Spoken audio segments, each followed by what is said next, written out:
saya Sunarto, dokter hewan dari UGM, kemudian mengambil magister di lingkungan, ya kan? Karena itu merupakan syarat untuk menjadi tenaga edukatif. Kalau pada waktu dulu itu yang masuk itu tidak harus mengambil S2, bisa, tapi untuk berikutnya itu harus S2.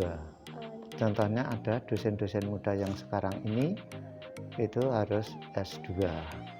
Jadi kalau yang angkatan yang lama itu belum S2 udah bisa masuk. Tapi sesuai dengan perkembangan dan kebutuhannya harus S2 minimal gitu. Nama saya Sudiono, dari dulu tidak berganti dan sampai saat ini saya dianggap yang tertua. Karena yang tua-tua lainnya udah pensiun dan yang sekarang bekerja itu pada kondisi setelah saya masuk, sehingga dengan demikian saya dianggap yang tertua. Nama Eka Handayanto, kalau lengkapnya ya Dr. Insinyur Eka Handayanto, MP IPU, itu nama lengkapnya.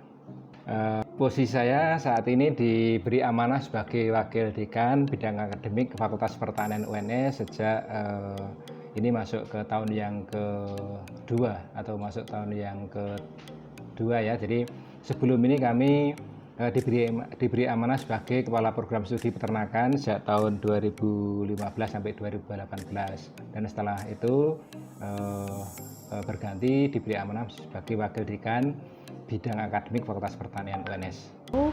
Nama saya adalah Nuzul Widias, saya salah satu staf pengajar di Program Studi Peternakan Fakultas Pertanian UNS yang kebetulan juga merupakan alumni dari prodi yang sama.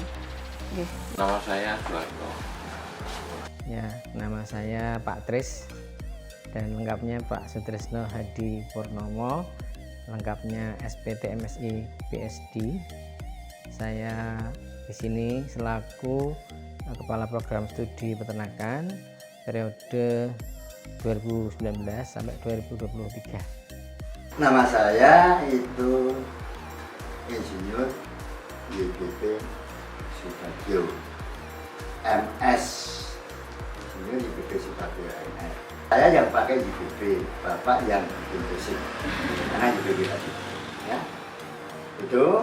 Dan saya memang berkedudukan di Solo sejak tahun 80 karena saya bekerja di luar situ.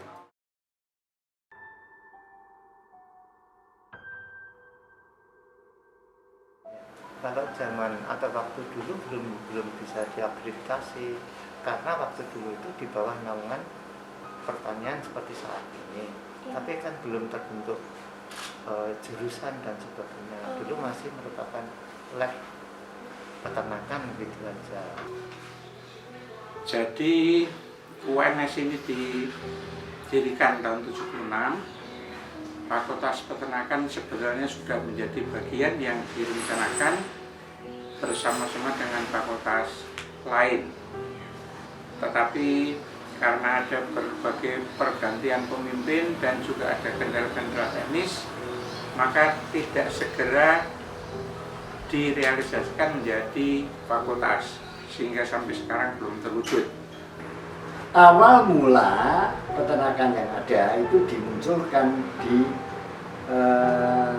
rencana induk pengembangan di RIP dulu, rencana induk pengembangan ada fakultas, dan itu yang mengelola nanti fakultas pertanian.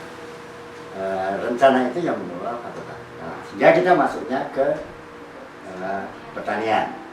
Nah, orang peternakan kok di pertanian.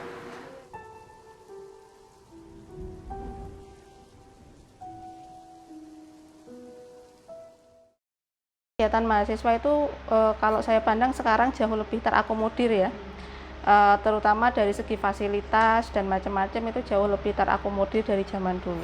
Untuk aktivitas mahasiswa ini kalau saya bisa bagi belum bisa mungkin dari sisi akademik dan akademik ya. Jadi kalau di sisi akademik itu kalau saya melihat sejak saya masuk sekarang ya itu apa namanya juga ada peningkatan ya, ada peningkatan dari sisi apa namanya itu kegiatan-kegiatan ilmiahnya ya, jadi ikut acara-acara lomba-lomba ya untuk debat ilmiah, untuk karya tulis ilmiah ya, kemudian juga apa namanya itu kayak apa namanya itu PKM itu mulai minatnya mulai tinggi ya, mulai meningkat gitu ya, bagus gitu. Kemudian juga kalau dari sisi non akademik misalnya dari kegiatan-kegiatan kampus itu ya cukup bagus ya, jadi dari dulu sudah cukup bagus, jadi Rapalosa ya, dan juga kegiatan-kegiatan organisasi di tingkat fakultas ya, itu di fusi ada yang di apa namanya itu di diskusi ilmiah itu ya apa namanya itu juga sudah cukup banyak ya. Jadi kalau dari sisi itu sudah cukup aktif ya mahasiswa peternakan dari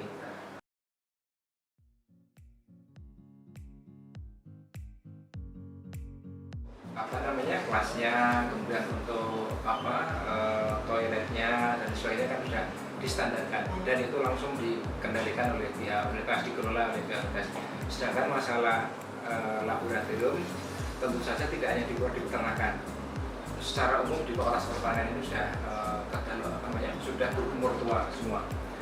Tidak hanya Fakultas Pertanian UNS, bahkan mungkin seluruh Fakultas Pertanian dan juga peternakan di seluruh Indonesia.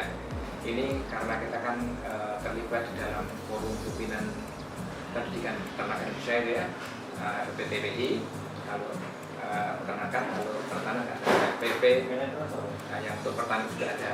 Itu di sana juga sering dibahas, dibicarakan bahwa memang alat laboratorium pertanian dalam arti luas itu di setiap perguruan tinggi sudah berumur tua. Bahkan kadang-kadang ada seorang dekan dari perguruan tinggi lain yang saya sebutkan itu sampai kelakar atau joke itu katanya alat labnya itu lebih tua daripada pak dekannya. mulai pengurusan 2019 ini dimasukkan menjadi organisasi buah prodi. Jadi kita memiliki hak pengelolaan dari prodi untuk mulai tahun 2019 ini.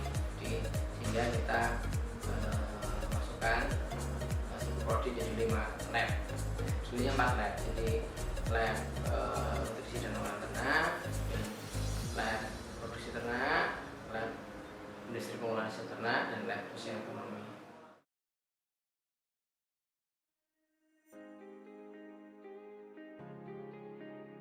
Jadi pada saat awal usulan pendirian program studi produksi ternak ini kita mengikuti kurikulum nasional dan juga ada berbagai studi banding ke perguruan tinggi yang lain, misalnya Universitas Gadjah Mada, Brawijaya, dan Universitas Diponegoro, sehingga kurikulumnya mengikuti pola-pola yang sudah ada. SKS itu total lulus kan 144 SKS. Lulus termasuk dengan skripsi ya, skripsi, KKN, magang 144. Setahu saya nggak ada banyak perubahan ya kalau dari sisi jumlah SKS yang ditempuh untuk lulus gitu, nggak begitu banyak perubahan. Tapi untuk mata kuliahnya setiap kali kita ada istilahnya itu karya kurikulum ya, jadi ada upgrade, ada perbaikan. Jadi perbaikan itu adalah sesuai dengan petunjuk dari Mendikbud atau juga dari peraturan universitas gitu. Tapi kita kan setiap kali akreditasi tadi saya sebutkan ada tahun 2010, 2015 itu mesti ada perbaikan lah sedikit katanya.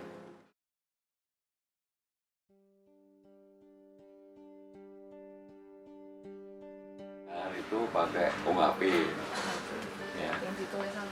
Ya UHP itu itu sebenarnya singkatan ora hafal pelajaran. Nah sekarang sudah ya jadi terbaik film ya. Apalagi terakhir saya kuliah adalah bagaimana mahasiswa mengumpulkan bahan dari Google. Ya, terus kita print itu sebagai bahan diskusi. Ya, itu sebenarnya dikenal. Jadi mahasiswa nggak bosan ya, karena medianya lain. Nah, sekarang ini tentunya akan dikembangkan yang lebih maju lagi, karena sistem itu tergantung dari teknologi. Teknologi sekarang kan teknologi waktu saya masuk berkembang. Ini harus diikuti, terutama pimpinan jurusan atau pimpinan fakultas. Beberapa mata kuliah itu kita masih ikut ke pertanian. Jadi seperti dulu itu biologi, fisika, kemudian kimia itu juga masih ada. Kemudian kita praktikumnya kita masih ikut ke pertanian. Kemudian juga kelasnya besar sekali. Jadi waktu itu H01 sampai H05 terakhir sekitar 500 mahasiswa itu hanya dibagi menjadi 2 kelas. Kelas A dan kelas B. Antara NIM ganjil dan NIM genap. Jadi bayangkan kalau mata kuliah umum itu kita harus berkompetisi dengan sekian ratus mahasiswa di ruang kelas yang besar, sehingga banyak materi yang diberikan itu sebetulnya bukan masalah dosennya yang tidak kompeten, tapi lebih ke situasinya yang seperti itu.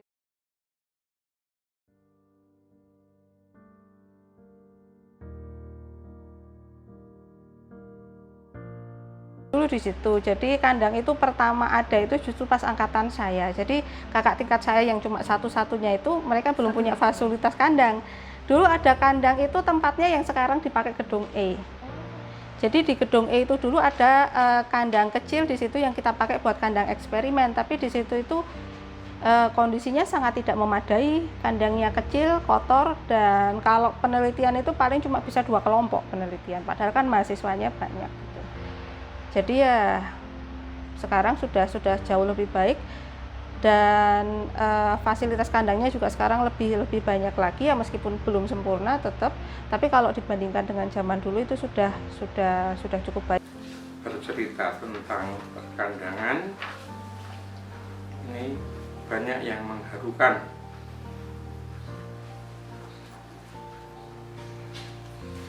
Karena perkandangan yang ada sekarang itu penuh perjuangan. Kita banyak kendala, dengan semangat yang tinggi itu akhirnya kita bisa melengkapi, dan di tengah perjalanan melengkapi itu kita upayakan untuk bisa dikembangkan dengan baik, tetapi kenyataannya kita kena kendala lagi, tergusur. Ada suatu lembaga yang didirikan oleh Dikbud waktu itu menjadi pendesak kita, sehingga kita akhirnya dari depan di lahan yang bagus sampai mundur ke belakang dan dapat lereng-lereng. Tetapi itu bagi kami tidak masalah. Dengan suatu usaha yang gigih, kebetulan saya ikut bersama-sama di dalamnya, itu berhasil, dan kondisi sekarang itu kita memiliki farm yang sederhana tapi bisa menunjang proses pendidikan. Mudah-mudahan nanti kita dapat mengembangkan dengan baik, dosen-dosen yang muda bisa melanjutkan apa yang menjadi keinginan para perintis dulu. Saya kira itu cerita perkandangan, sehingga sampai sekarang itu bisa dipakai untuk proses praktik. Kita sejak awal disuruh mengajukan apa yang dibutuhkan. Kita mengajukan 7 lembar biru. Yang terakhir itu sampai kandang kuda sama tempat pacuan kuda. Ya, sampai di situ kita coba, kita buat. Itu satu buku, Mbak. Kita masukkan ke rektor. Oleh rektor berada di Cici yang kita lalu disuruh cari yang prioritasnya mana. Nomor 1 ini, nomor 2 ini, nomor 3 ini. Pertama itu yang pertama kandang sapi yang paling atas. Kan ada yang kandang sapi membujur ke selatan. Ada kan? Itu yang paling atas, itu paling jelek. Ya? paling jelek. Itu lalu yang kedua, ketiga itu kandang sapi. Itu mestinya yang atas sapi perah, yang bawah sapi potong. Lalu yang sapi potong di sini juga sapi potong. Lalu yang bawah lagi kandang ayam. Itu yang sebelah belah jalan. Wetan dalan kan sudah hilang itu kandangnya. Sudah ada bangunan yang tinggi itu. Itu di situ ada 3 kandang itu. 1 kandang ayam, kapasitasnya cukup tinggi. Itu kira-kira 8 kali 40 meter. Panjangnya itu lebarnya 8. Terus sananya 40 meter atau berapa itu. Tapi panjang itu. Ya, sampai habis tanahnya itu. Lalu sebelah utara ada, di selatan itu kandang kambing, utara ada kandang ayam, utaranya lagi ada kandang alat-alat. Ya sekarang ada traktor, ada mesin giling dan lain-lainnya itu. Lalu di sini ada rumah tinggal di kandang itu. Jadi itu kandang itu sudah pindah 2 kali, ya sudah pindah 2 kali. Jadi tadinya di atas saja rebutan sama wong pertanian. Iya tak hubungan ora peduli.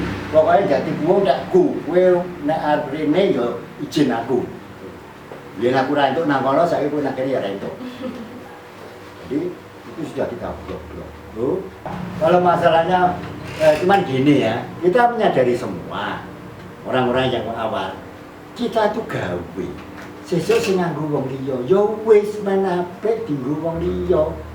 Kita tidak usah getun mau gini-gini gitu. Kadang-kadang cuma saya, kadang-kadang bakal jadi kami nih. Ayo, urusan. Ya, itu kan untuk sendiri. Kalau nanti kita itu lalu, jadi sapi kami ini, yang pas tangan apa, enggak. Ya, kita orang yang awal itu seperti itu. Jadi ya udah kita buat sudah baik. Perkara nanti kita dikatakan, oh ini kurang baik ya biar diperbaiki. Pada zaman tahun berapa saja, tapi itu masih ada. Program pertanian, proyek pertanian, saya minta semua untuk buat kandang. 400 juta mas pada zaman dulu loh. Marah kalau dia pertanian. Wah ini proyeknya pertanian diminta oleh peternakan 400 juta. Kita hanya tinggal sisa 20 juta. Gendeng ini peternakan ini udah pada mana? Kita udah sisa mau apa? Tapi kita disuruh buat. Ada dana sekian kamu buat. Kita buat kandang ayam, kandang sapi potong, perah, kandang kambing dan lain. Ini nanti berurutan setiap tahun ada. Pesen sama mahasiswa sing 11. Gue dijak nang kandang sedina sewengi itu, nang kandang. Gitu ya.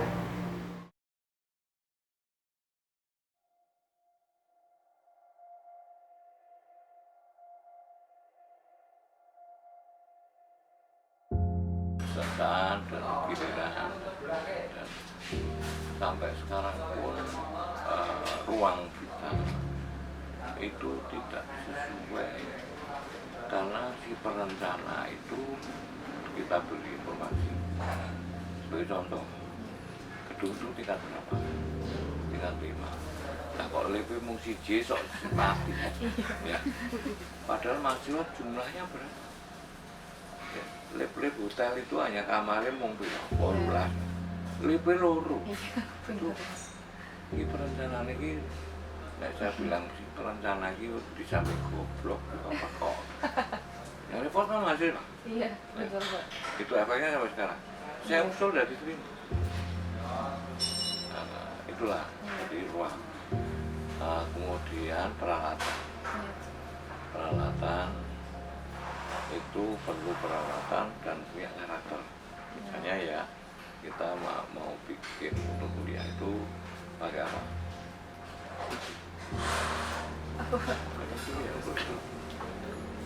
Proyektor. Nah, proyektor itu perlu karakter. Proyektor dipakai tidak boleh langsung dimati. Iya. Ya. karena dia akan memperoleh pendinginan nada, sehingga kalau rusak terus ya itu hal yang simpel ya. Yang paling sering menjadi beban perhatian kita adalah adanya mahasiswa yang mungkin tidak lulus pada batas waktu yang mestinya harus lulus. Itu kan menjadi beban tersendiri, karena kita kan juga sebagai orang tua yang sudah punya anak yang sudah kuliah, itu kan bisa merasakan betapa beratnya orang tua mengirim anaknya kuliah tapi sampai tidak sukses, tidak selesai, itu kan menjadi, saya bisa merasakan itu, dan itu untuk saya menjadi beban tersendiri waktu kami menjadi Pak Prodi. Walaupun mungkin jumlahnya tidak banyak, tapi tetap itu menjadi beban ya, karena kita merasakan sebagai orang tua tadi.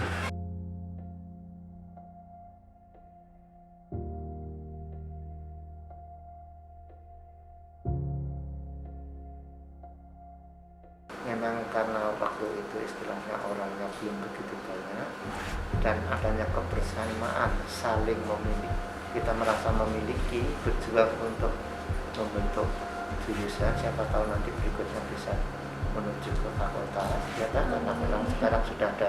Dulu kan kita hanya satu ruangan dihuni sekian dosen, ini kan sudah satu gedung paling nggak separuh itu udah setengah.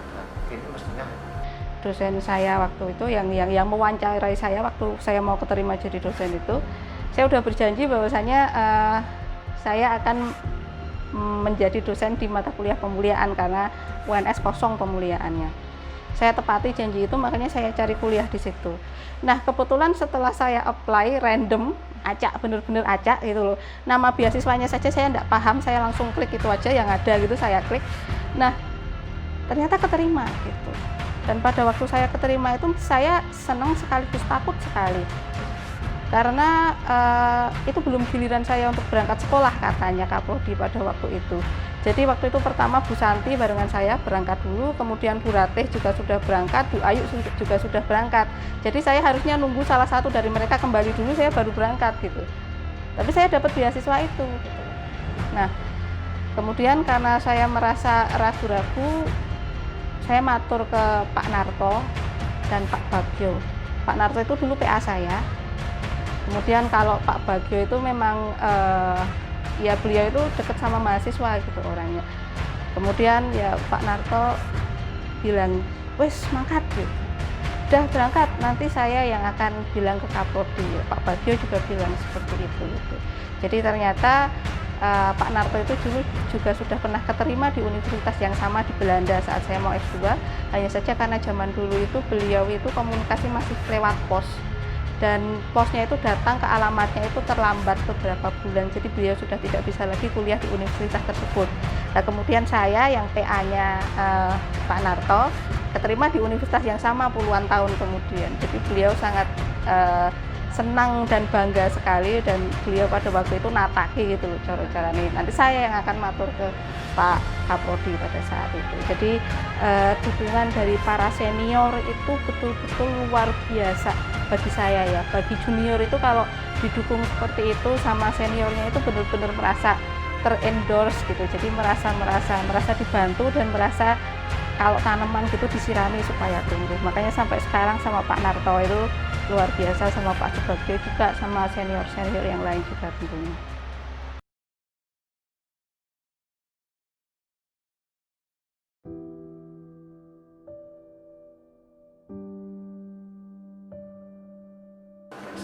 Selamat untuk ini Dirgahayu ke-22 tahun untuk peternakan, semoga ini lebih maju dan sukses. Termasuk mahasiswanya nanti mudah untuk mendapatkan pekerjaan yang sesuai atau lebih maju dari sebelumnya. Selamat ulang tahun untuk program studi peternakan. Ini adalah ulang tahun yang ke-22. Mudah-mudahan nanti bisa menjalankan tugas dalam Tridharma Perguruan Tinggi, bisa mencetak sarjana peternakan yang kompeten di bidangnya dan ikut membangun bidang peternakan yang ada di Indonesia. Atas nama pribadi dan institusi Fakultas Pertanian, saya mengucapkan Dies Natalis yang kedua untuk program studi peternakan Fakultas Pertanian. Mudah-mudahan kedepannya semakin jaya adanya ya. Seperti semboyan Apalosa Jaya, Jaya Apalosa, dan saya yakin bahwa prodi peternakan akan semakin maju ke depannya. Mungkin itu. Saya ingin mengucapkan selamat ulang tahun buat prodi peternakan yang ke-22. Semoga kedepannya lebih baik lagi. Kita punya sumber daya yang luar biasa. Kalau kita bekerja sama, baik dosen maupun mahasiswa, dengan pikiran terbuka dan dengan tujuan yang lurus untuk memajukan prodi, saya yakin prodi kita akan menjadi paling bagus lah di Fakultas Pertanian dengan sumber daya yang kita miliki. Mungkin malah paling bagus se-universitas, insya Allah. Saya ucapkan selamat ulang tahun kepada program studi peternakan UNS yang ke-20 ditambah 2. Jadi 22 tahun saya beri semoga menjadi fakultas favorit dari calon mahasiswa.